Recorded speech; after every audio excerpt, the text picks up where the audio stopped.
Let us pray for just a moment. Father, we have opened your word and read from it a small portion, a story about our Lord and Savior and about his early days. As we think on that passage this morning, Father, speak through me the words that you would have us all to hear. And we can understand and so make sense of what may, for some, be a great mystery. Amen. Here we stand, the last day of 2017.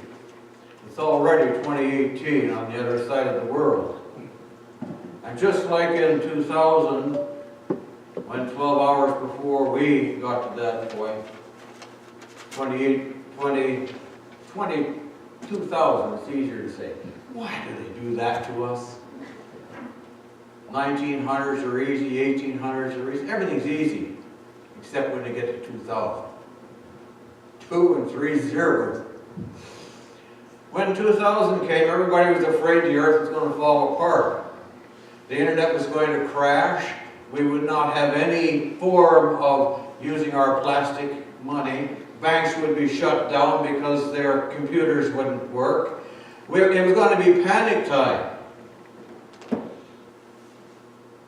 It would be 2018 in less than 24 hours. I'm still waiting.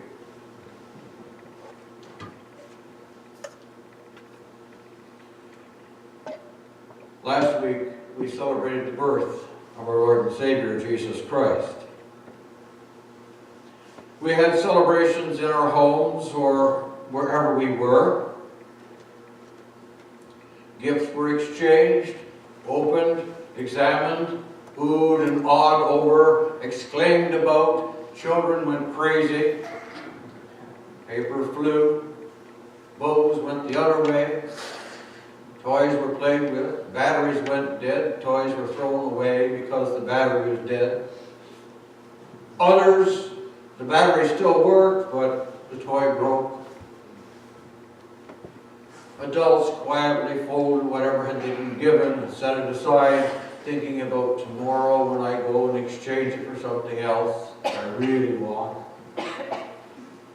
Oh, gee, thanks, Mom. More socks. I needed those. Handkerchiefs. Wondered where I was going to get another one for tomorrow.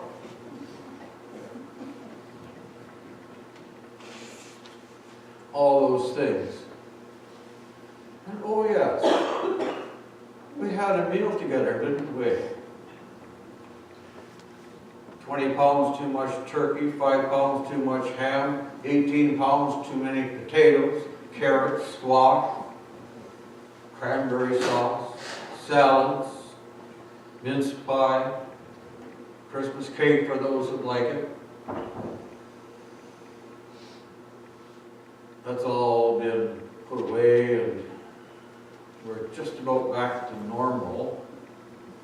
Don't forget, tomorrow is New Year's Day and there's probably going to be a celebration and you'll clean up the leftovers from Christmas or have something else to generate more leftovers.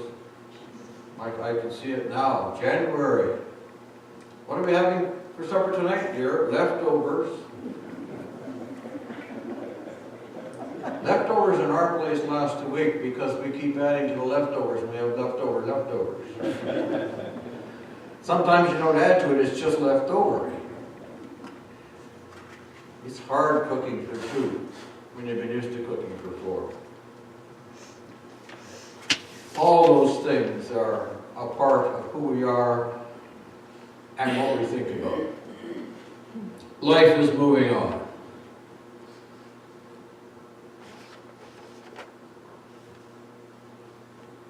What a joyous day that was. Now a memory.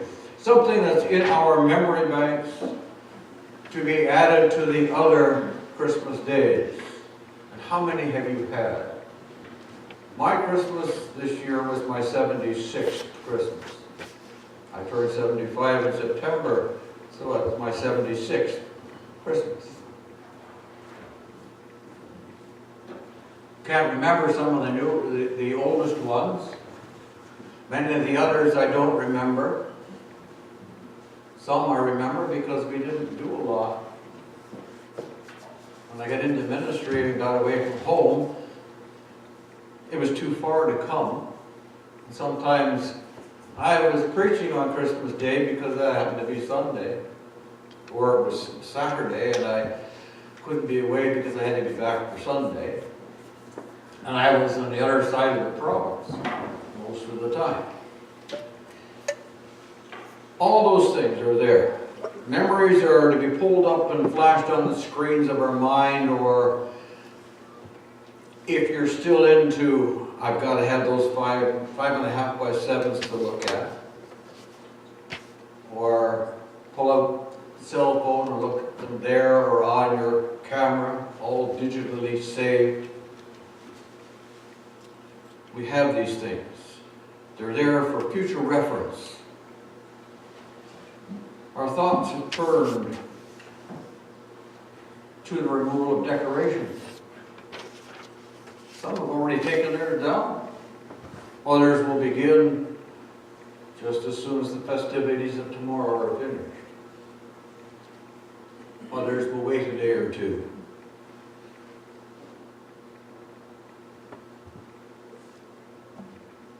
New Year's is coming at midnight. The good, the not so good, the joy, the sorrow of all that is life, and all that will come to pass will begin at 12:01. The good, the not so good, the joy, the sorrow of all this life that was will close at midnight. Our job to make sense of what we can of it, to set the rest aside, to move forward in hope. Before all this happens, the wrapping getting thrown out, the ornaments put away, the leftovers dealt with in some fashion, let's take another look at what happened a week ago. The curious Egyptian episode in a young life of Jesus. There is no timeline attached to how that unfolded. Being people of the calendar and keeping things neat and in order, we like to compress what we can, and we compress this all into a week. Jesus is born on the 25th, and between there and the first Sunday of the year, everything else happens. Now, we get a breather this time because we've got that extra Sunday. But most years, this is New Year's Sunday, either New Year's Day or the day after.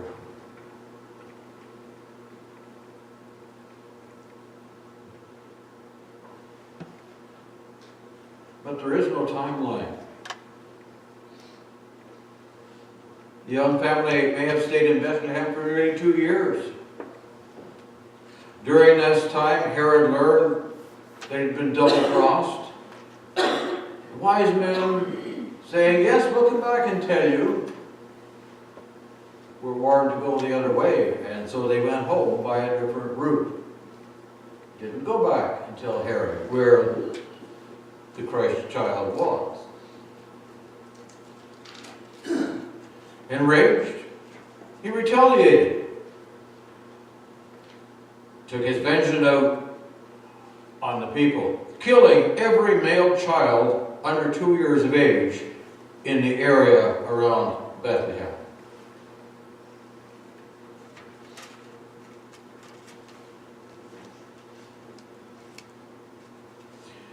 Mark Twain once said, he said the following about courage. Courage is resistance to fear, mastery of fear, not absence of fear. Joseph, in the face of the killing that was going on and realizing that his son was about to fall victim of the same killing, moved his family to Egypt. He did it to protect them, and he returned only after Herod was dead. Propelled by that news, Joseph returned to Nazareth, and quietly the boy grew into a young adult. Although the text brings down the curtain at that point on the early years of Jesus, there is still an important lesson for us. Two of the lessons remain as true today as they ever did. The first lesson, the gospel divides. And the second lesson, God always provides.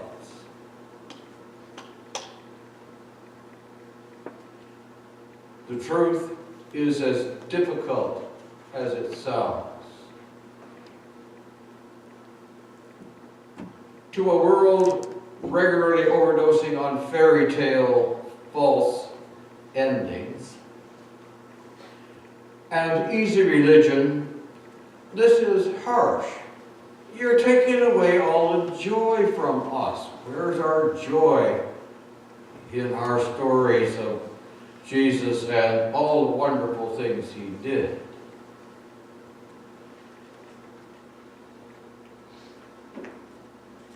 We prefer a Savior who is at least adored by everyone, not just some.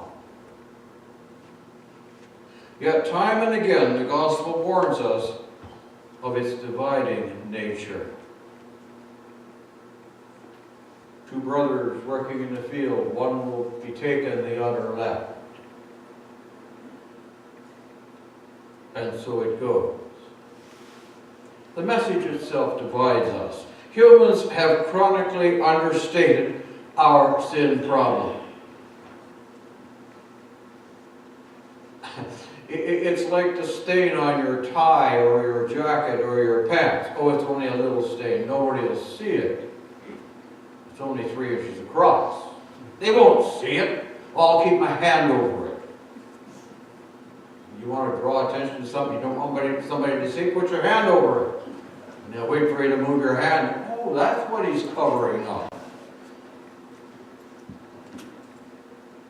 We understate the problem of our sin. We look for cosmetic solutions to serious issues. We just can't see ourselves as hopelessly undone by our bad choices.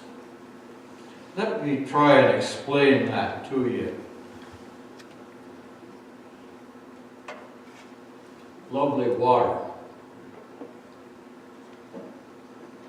Lady Calder Plumber reported a small leak in the basement.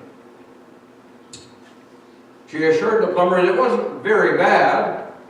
Yes, it was still leaking. I could still hear the water running.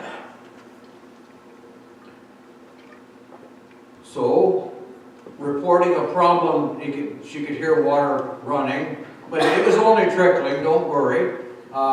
He penciled her into the queue for the morning's calls.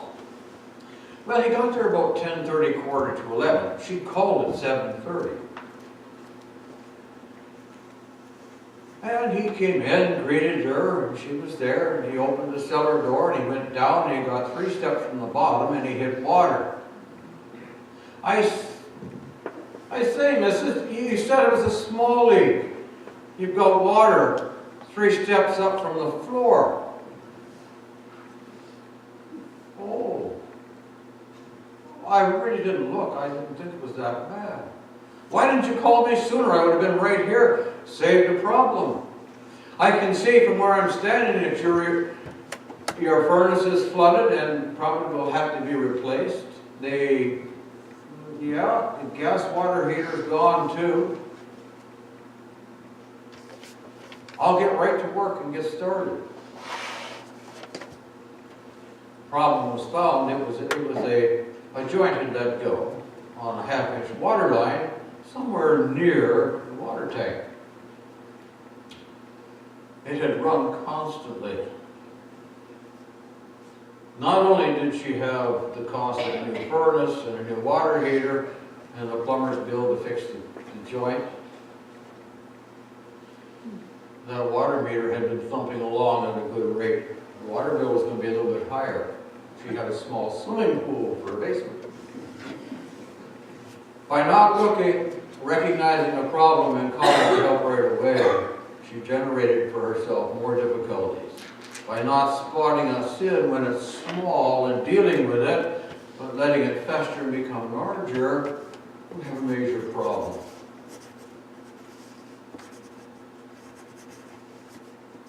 A diabetic trimmed his toenails, didn't bother to go and have a chiropodist do it, he did it himself. Or he cut his toe. Diabetics shouldn't do that. Not good for us. Well, the doctor it, it got infected and festered, and he sort of worked at it. His wife kept telling him, you should go see the doctor about that. No, it's all right. He had a nurse coming in to check him out for other things, and she took a look at the toe, and she said, that toe has gangrene in it now. You'd better get it taken care of. Well, he went in to see about it. By the time he got in to see about it, they wanted to take his foot off just below the knee, but he said, no, I don't want that. Well, we can take half your foot. They did that, but it wouldn't heal up, so they did take it off below the knee. If he'd gone right away, or better still, gone and had somebody who could do it properly, trim his nails, he would have had 2 feet. Putting things off, not doing things, ignoring things, is not good.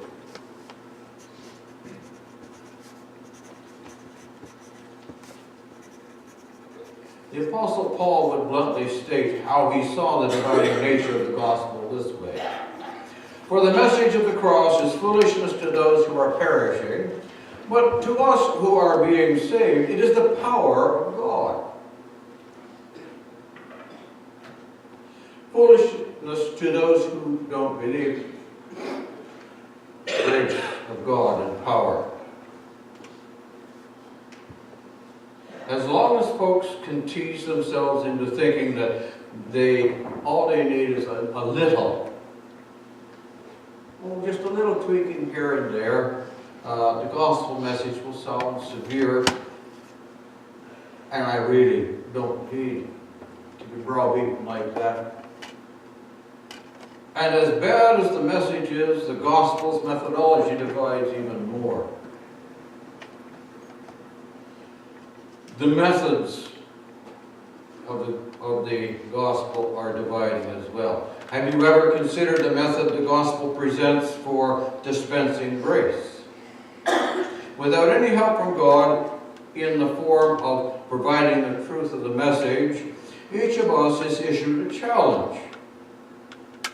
Individually, we must personally, by ourselves, with no help from anyone else, either accept or reject the message of the gospel. The message of the gospel that the only way to get into the presence of God is through believing in Jesus Christ, His only Son, who died for my sins.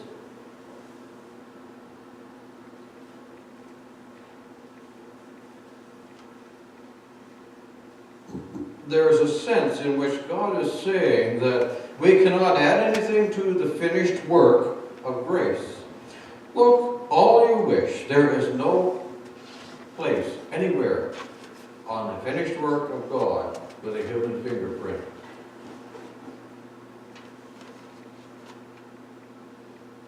In Christ, God has provided us with the only opportunity we will ever have to be reconciled to Himself. Even when we slightly acknowledge our neediness, we have this tendency to want to do the work ourselves. If there is the slimmest chance we can do anything to provide for our own needs, then the cross of Christ is a cruel hoax.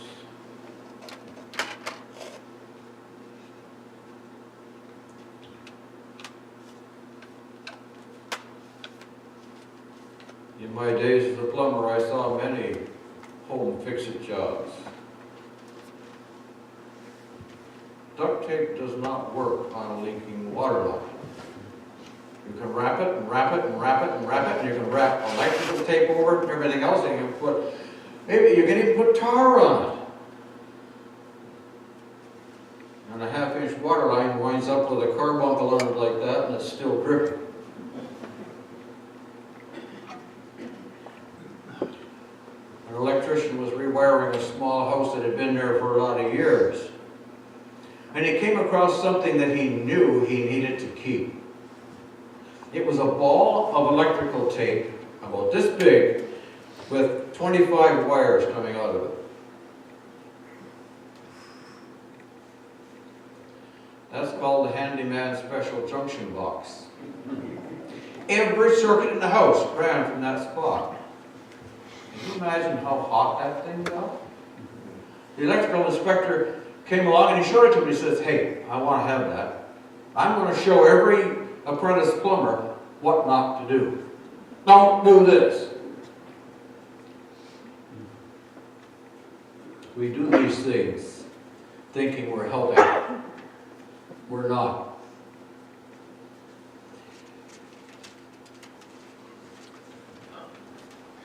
If there's the slimmest chance that we can do anything to provide for our own needs, then the cross of Christ to us is a cruel hoax. He didn't really die on the cross for my sins. He didn't have to. I can do it myself. That's not what the message is.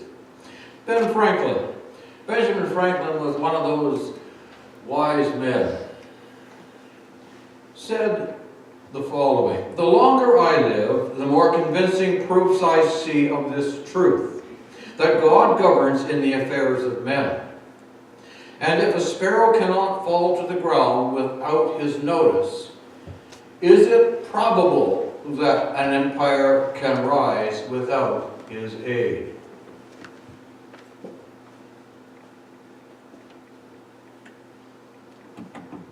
Somebody needs to read those words today.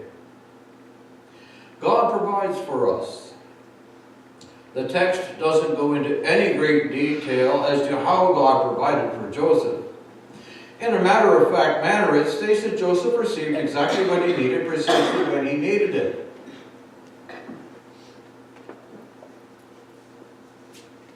Anybody here order from Amazon or one of the other catalog things, or go into a store and order something?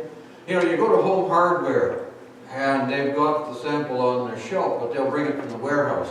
Thank heaven we're in Kitchener and the main warehouse is just 10 miles away. Can you imagine going out west? They've got central warehouses, but there's one for the whole province. We've got several because we're a little larger than most provinces.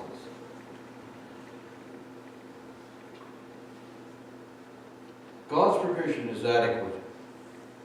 When I was in grade school, a preacher once said, I learned to look on the wonderful word adequate with a kind of disdain.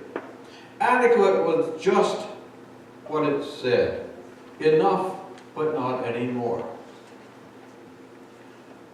You know, the young bride cooks for her new husband, and she's looking for a lot of praise for that first meal she's cooked.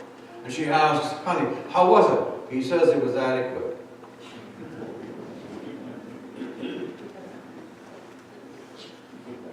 Yeah. But God's adequate is different. Speaking for myself, I learned as a student in seminary that adequate was the most beautiful word I've ever come across.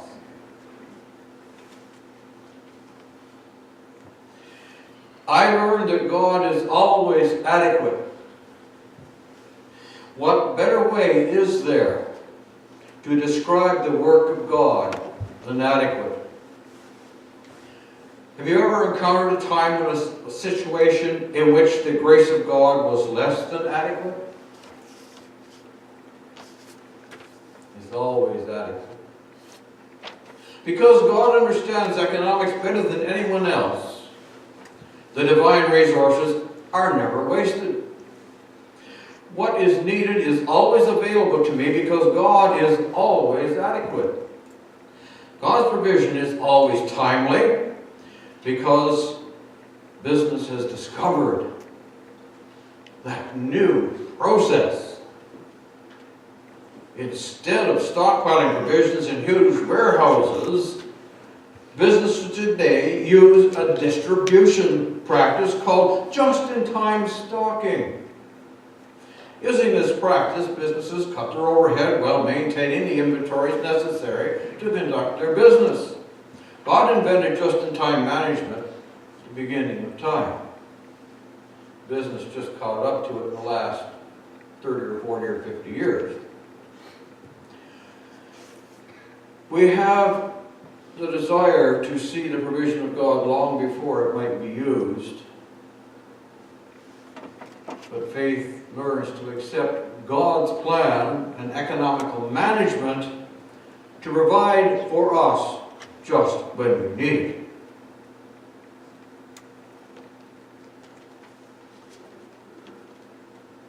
Getting back to the year 2000 and the panic that spread, I had a couple in my congregation who were God-fearing, born-again Christians.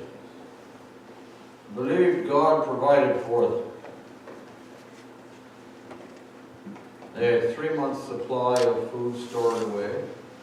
They had 3 months' worth of cash squirreled away. They were waiting for the big dark time. Where was their faith when they needed it? Just in time.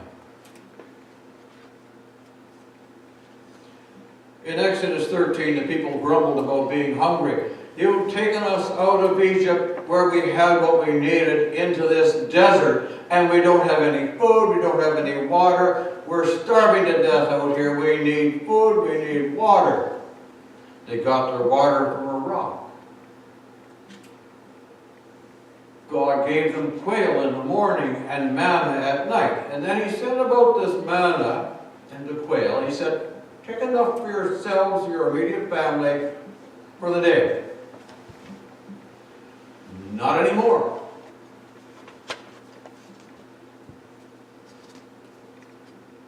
Any extra that you try and save for the second day will be bad. You can't eat it. So just enough for the day. Except on the Sabbath. On the eve of the Sabbath, when you collect for that day before, collect enough for the Sabbath, because it will remain good for that one day. Just in time for the provision. The divine timing always finds the right mark. I could regale you with all kinds of stories of God's just in time as it applies to me. I won't bore you with those today. You can breathe easy now, dear. I'm not going any further. My wife always cringes when I get roaming about things. The Bible teaches that the world is a dangerous place for believers. Knowing that shouldn't cause us to cringe in fear. It shouldn't make us lead timid lives, squirreled away from the world. No, it should remind us to be alert, to be careful, to be watchful, but never to be fearful. Because in this dangerous, toxic world, God always provides what we need, when we need it, and just enough of what we need. As we close the book on another holiday season and another year, look closely at the way God has provided for you this past year. And take another look at how God provided for a simple, young, unassuming man and his young family. And then take courage. God does provide. And all we have to do is trust Him. That's all. No hoops to jump through, no ropes to climb, no bridges to cross. Just trust. And you will have.